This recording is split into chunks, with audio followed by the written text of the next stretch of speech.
Hello and welcome to this 20th Algorithm Selection and Development lecture in this course, Mastering Artificial Intelligence. So in this lecture, we will talk about what are the model interpretability methods that you can use to consider the interpretability and explainability of the selected model in searching, selecting, and developing right algorithms for to become a successful artificial AI or AI engineer. So, what do you think are the various model interpretability methods to consider interpretability and explainability of the selected model? See, these model interpretability methods aim to provide insights into how a model makes a prediction. These deep learning and machine learning algorithms make prediction, but what we need to have is insights into how the model is making the prediction, and that makes it easy for us to understand and trust the model because we all want a logic. Here are some of the common methods. Let's take a look at them for enhancing the interpretability and explainability of the machine learning models. The first one is a series of feature importance analysis that we talked about already before starting this lecture. And there we have tree-based models as we saw, in which we have decision trees, random forest, and gradient boosting machine learning that provides feature importance scores indicating the contribution of each feature to the model prediction. And then there are linear models where the coefficient of feature in linear models indicate the strength and direction of their influence on the output or target variable, right? Then there are more sophisticated models like PDP, partial dependence plots. Now, what does a PDP do? The PDP shows the relationship between one feature and the predicted outcome while minimizing the impact of other features. So there you come to know what is the impact of each of the features, and they help visualize how changes in single feature impacts model prediction, as you see here. Then there is even more sophisticated model called ICE plots, individual conditional expectation plots. Now these extend the PDPs by showing the prediction for each instance separately. You see the lines here, the hair-like lines, hairline plots. Now for each instance separately, that allowing for more nuanced understanding of how the individual observations behave with respect to a feature. So you get a lot more detailing here. Then there are line models, local interpretable model agnostic explanations.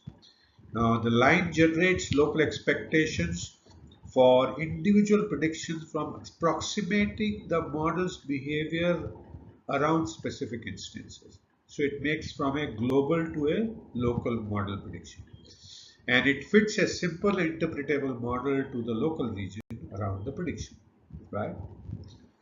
Then there are SHAP values, Shapley Additive Explanations model, which assigns each feature an importance score for a particular prediction, Now, they are based on cooperative game theory and provide a unified framework for explaining the output of any machine learning model, as you see here. Now, the SHAP assigns each feature a value that represents whether it pushes the prediction higher or lower. Say, for example, here, if we are predicting whether a person called John with a loan amount and a checking amount will push the probability of repayment higher, while his age and relation, uh, whether that will push it higher. And here you can see is that the model predicts that with the loan amount and checking amount pushes the probability of repayment higher, while his age, residence type, and job pushes it lower. So it gives you a directional indication of how do the output or prediction behave with the change in the individual features. There's another thing called global surrogate models, where you train a simpler, more interpretable model. Say, for example, a decision tree. on the predictions of a black box. So you have done a machine learning, deep learning, and you don't know what is inside and you don't know. So you train a simpler model. Now this surrogate model approximates the behavior of the complex model that you have built and provides insights into its decision making model. Now this process is simple. First you get the predictions on the data set. Uh, with the trained black box model, then you train the interpretable model on this data set in prediction, because you have the predictions and you have the data. So you can train the model. The trained interpretable model now becomes the surrogate to the original model.